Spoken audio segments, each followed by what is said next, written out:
वो साथी लोग भगवान का इंतजार कर रहे हैं कि कब आए कब आए। 15 दिन से ज्यादा समय हो गया। तो साथी बेचारे वहां लौटे सभी निराश। नगरी में हाहा मचा छाया शोक निवास। साथी लोग वापस गए हैं द्वारिकापुरी। द्वारिकापुरी में हाहाकार मच गया कि कन्हैया वापस नहीं आए। रुक्मणी रो रही है, माताएं सब रो रही हैं, नाना रो रहे हैं, पिताजी रो रहे हैं। अब क्या हो? बड़े भैया समझा रहे, चिंता मत करो, मेरा कन्हैया ऐसा है, उसका अहित हो नहीं सकता है। वो दूसरे का हित करने वाला है, तो उसका अहित कैसे हो सकता है? तो माता कहती है, नहीं बड़े भैया, हमारी एक इच्छा है, बस दूसरी कोई इच्छा ही नहीं। इच्छा क्या है? कि यहीं तक है अपने अरमान, मिले तो मिले कृष्ण भगवान। यहीं तक है अपने अरमान।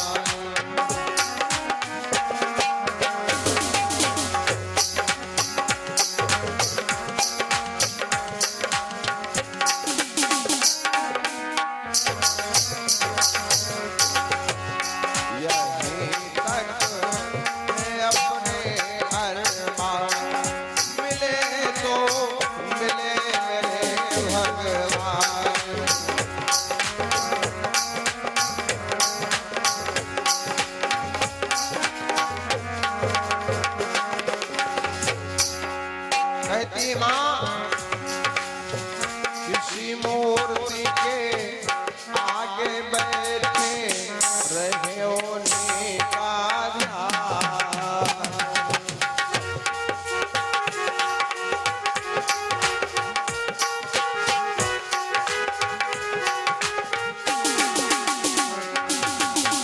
राग भरी रागिनियों में, राग भरी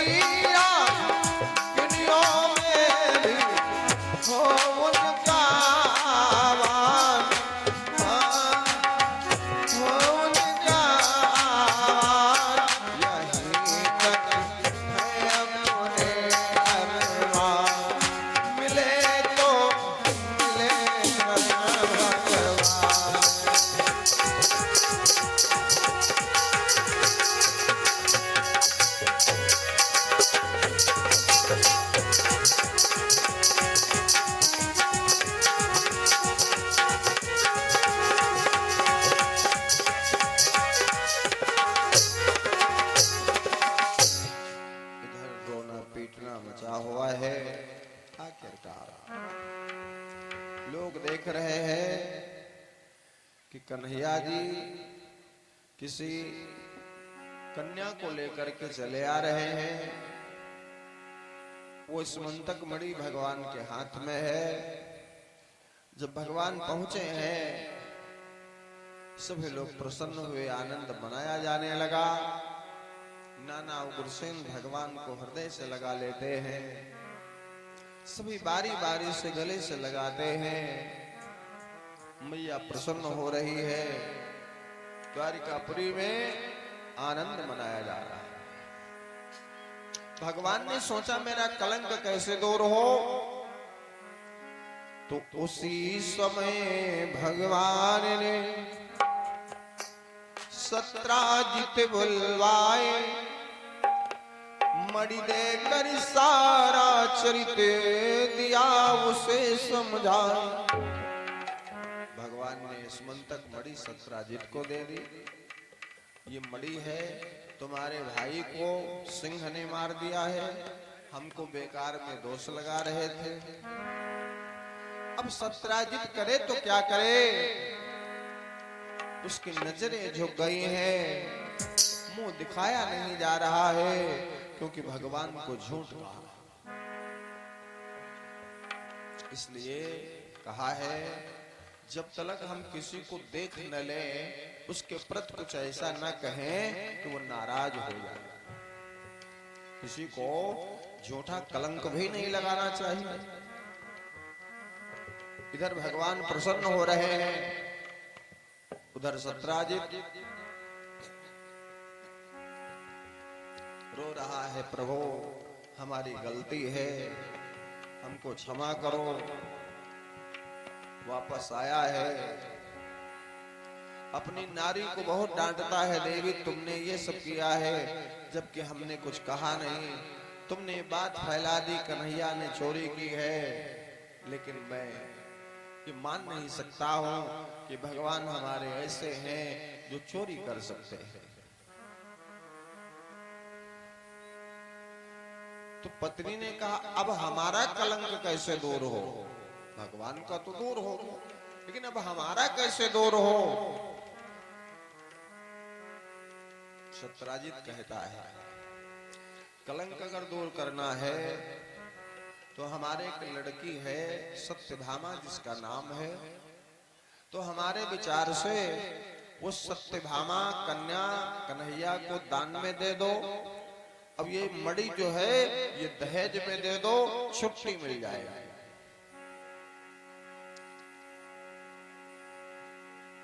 आज सत्राजित प्रस्ताव भेजता है भगवान के यहाँ,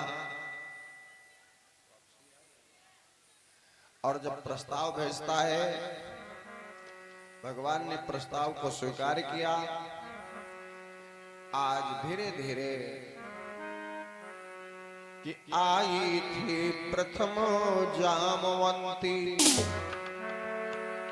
पहले उस मणि के कारण जामवंती से विवाह हुआ।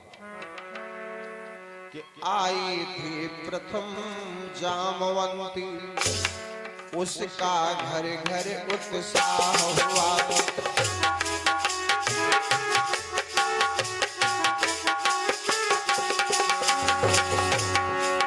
आई थी प्रथम जामवंती,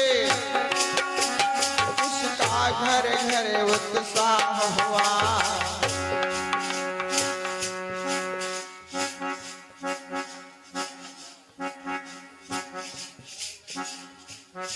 और हमारे परम सम्मानित चाचा जी रमेश चंद्र शुक्ला बिसेंडा की तरफ से 101 रुपए का दान भगवान के चरणों में मंगल कामना।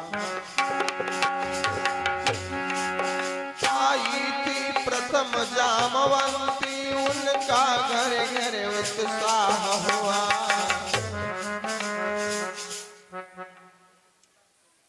और हमारे भैया पिंकू शुक्ला बिसेंडा की तरफ से 51 रुपए का दान मंगल कामना। दूसरे रोज ही सज धज कर सत्यभामा का ब्याह हुआ।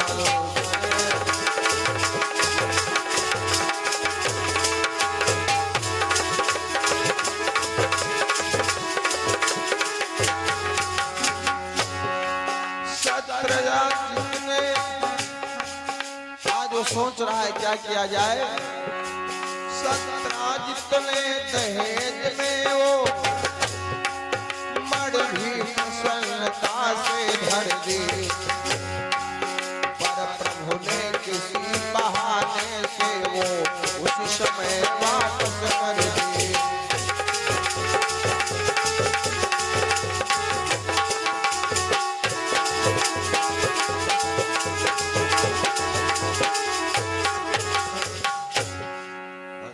साथ जब विवाह हो गया सत्यभामा जी का, भगवान वो मणि दे रहे हैं लेकिन सत्राजित लेता नहीं है। इस प्रकार हमारे भगवान का कलंक दूर हुआ। लेकिन भगवान को एक कलंक लगा कहां से? भगवान ने भादव की चौथ का चंद्रमा देखा था। जब गौतम ऋषि के यहाँ चंद्रमा अहिल्या के साथ छल करने गया, इंद्र की सहायता करने के लिए दोनों गए थे छल करने, वो मुर्गा बना। अब गौतम ऋषि जब स्नान करके वापस आए तो चंद्रमा को बहुत मारा था और श्राप दिया था कि मुनि मयंक को श्राप दे, धब्बा दियो लगाए। कि मुनि मयंक को श्राप दे, धब्बा दियो लगाए, भाद्र चौथ चंदा लगे तो बिना किए लग जाए। गौतम ऋषि ने कहा था चंद्रमा, जो भादव की चौथ का चंद्रमा देखेगा ना उसको बिना किए कलंक लग जाएगा। तो चंद्रमा ने कहा मान लो किसी ने देख लिया तो उसका उद्धार कैसे होगा?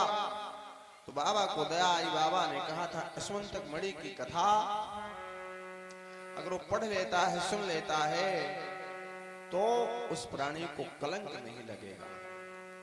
भगवान कन्हैया ने आज चंद्रमा को देखा तो उनको कलंक लग गया। जब भी हम आप इस चंद्रमा को देखें जान अनजान कैसे भी, तो देख करके हमें आपको भी इस मंतक मणि को पढ़ना और सुनना चाहिए, जिससे हमें आपको कलंक नहीं लगता है। इस प्रकार इस मंतक मणि की कथा श्रीमद् भागवत में बताई गई। बोलो सच्चिदानंद भगवान की जय, गोविंद भगवान की जय। आइए 2 बार भगवान का नाम सब लोग बोले, उसके बाद